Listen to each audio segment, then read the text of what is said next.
E vem conferir a crítica do filme O Senhor dos Anéis, A Guerra dos Rohirrim.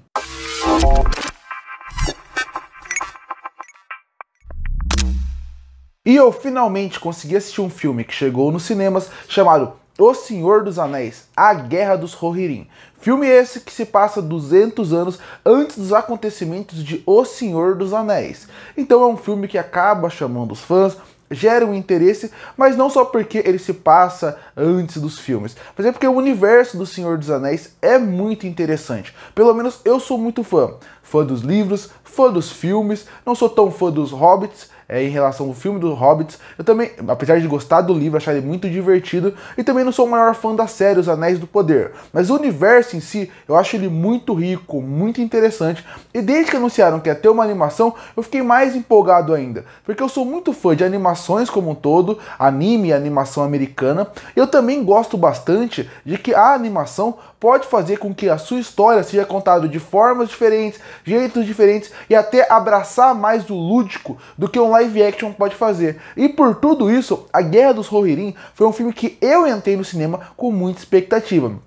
Mas infelizmente essa expectativa foi quebrada desde a primeira cena. Não é um filme ruim, mas considerando que é o Senhor dos Anéis, o potencial que ele tinha, eu esperava que ele fosse melhor do que ele foi. Porque a primeira cena, quando faz uma transição de uma parte mais, até parece um pouco uma animação mais real, para uma animação mais lúdica, você vê que aí vai ser um problema do filme. Porque você vê que tenta fazer essa mistura de uma animação que parece menos animação, os cenários como um todo, você vê que tenta ter um realismo maior e os personagens são mais animados. Até certo ponto, a primeira cena lembra até um pouco o conceito da rotoscopia, que era filmar em cima do que estava sendo feito. E isso acaba sendo bom para alguns pontos e ruim para outros. E eu acho que esse é o resumo máximo de O Senhor dos Anéis, A Guerra dos Rohirrim. Para todo ponto positivo que esse filme tem, ele tem um contraponto negativo. Começando com a animação.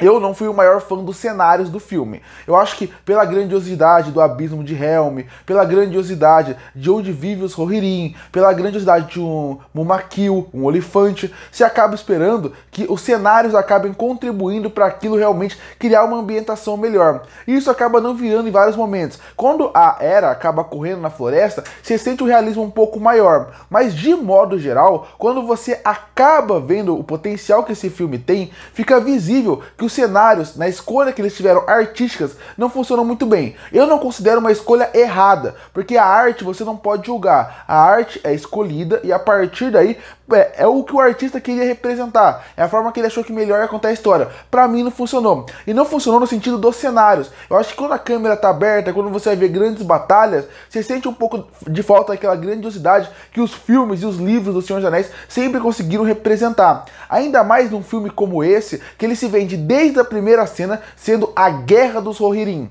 E você em nenhum momento sente essa guerra chegando. Parece mais um conflito de famílias, que é interessante, pode virar uma boa história, mas eles vendem de uma forma errada. Então esse ponto de como ficou a ambientação em volta, como ficou os cenários, não me agrada tanto em relação à animação. Ficou até difícil de criar uma ambientação legal. A ambientação é mais construída pela trilha sonora, que é igual dos filmes do Senhor dos Anéis, que cria uma nostalgia interessante do que a animação. Mas eu não gostei tanto de como os cenários foram feitos. Os personagens eu gostei bastante. Eu gostei da estética visual dos personagens, eu gostei muito da movimentação deles. Como eu falei, eles querem mostrar muito um conceito de rodoscopia, que é um conceito de você gravar em cima de pessoas que existem. Então você acaba vendo que a movimentação dos personagens tenta trazer uma realidade muito interessante. E essa realidade eu acho que funciona bem para o Senhor dos Anéis, porque é um universo que precisa de um peso para os personagens e para suas ações. Então para mim isso ficou interessante. Gosto tanto de como ficou a movimentação deles em batalha, como ficou a movimentação deles normalmente, e mais do que isso,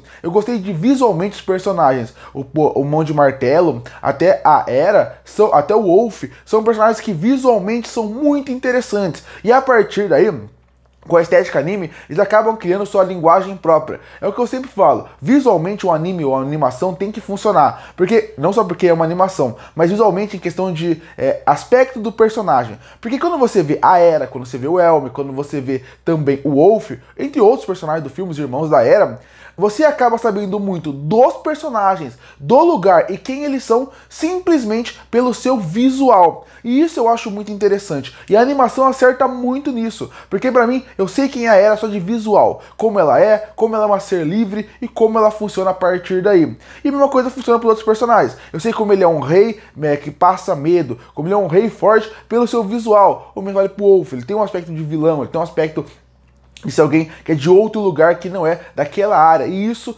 é muito interessante. Então, pra mim, a animação, ela erra muito na parte dos cenários e que estraga um pouco da ambientação, mas por outro lado, a parte dos personagens eu gostei e de como as cenas de ação foram feitas. Eu gostei bastante das sequências de ação que são feitas no filme como um todo. Mas a gente sai dessa parte da animação e a gente vai pra parte dos personagens em si, que eu acabei de mencionar. Pra mim, é outro ponto que acaba sendo negativo, porque ao mesmo tempo que são personagens muito interessantes no papel, nem todos conseguem ser desenvolvidos muito bem, começando com a Hera. Eu adorei a introdução da Hera.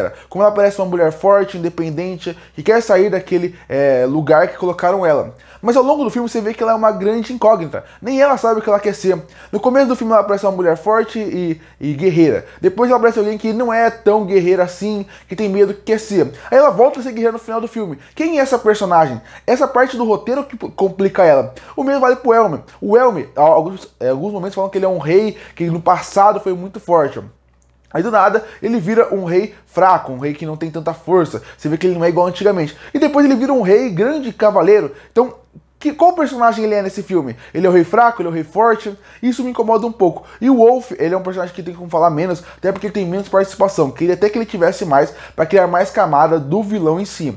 E além dos personagens secundários, são interessantes, mas alguns poderiam ter mais espaço, considerando a importância deles na motivação e na criação e no desenvolvimento da personagem da Hera.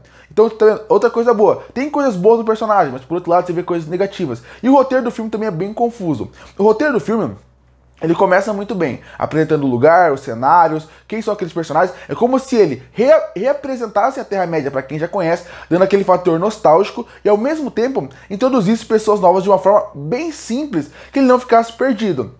Mas depois disso, você vê que o roteiro se perde muito em como vai desenvolver a história, desenvolver as premissas secundárias. Eu acho que tem muitos elementos que são colocados no filme e que não são tão bem desenvolvidos como poderia. Por exemplo, existem vários conceitos fantásticos e místicos do universo do Senhor dos Anéis que são colocados aqui de uma forma onde você que é fã, você tem que cobrir aquela lacuna daquilo que existiu. Senão, virar algo incoerente. Eu que sou fã do Senhor dos Anéis, quando eles mencionam que um personagem específico pode ter enviado um espectro, pra mim é muito fácil cobrir a lacuna. Eu já lembro de um personagem que apareceu no terceiro livro, no terceiro filme, já junto e vejo como aquilo é coerente. Se eu nunca tivesse lido o livro, eu ia achar aquilo um absurdo, porque nunca foi explicado, nunca foi apresentado, e aí, no filme, e aí foi mal trabalhado. Então, tem vários elementos assim no filme, de personagens, de escolhas, de viradas de lado de alguns personagens, que você vê que gera uma incoerência. Você vê que é um problema narrativo que acaba virando um grande problema.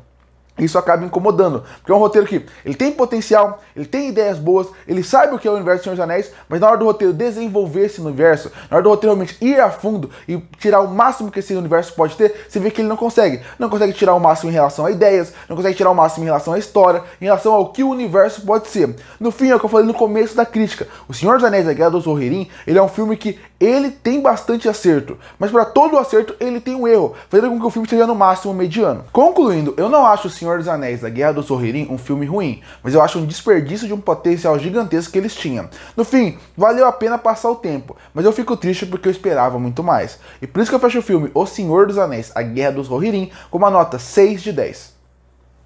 Curte ou fortalecer o canal, se inscreve para não perder os próximos vídeos. E aí, o que achou de O Senhor dos Anéis, A Guerra dos Rohirrim? Gostou ou não? Comenta aqui embaixo. Eu volto no próximo vídeo.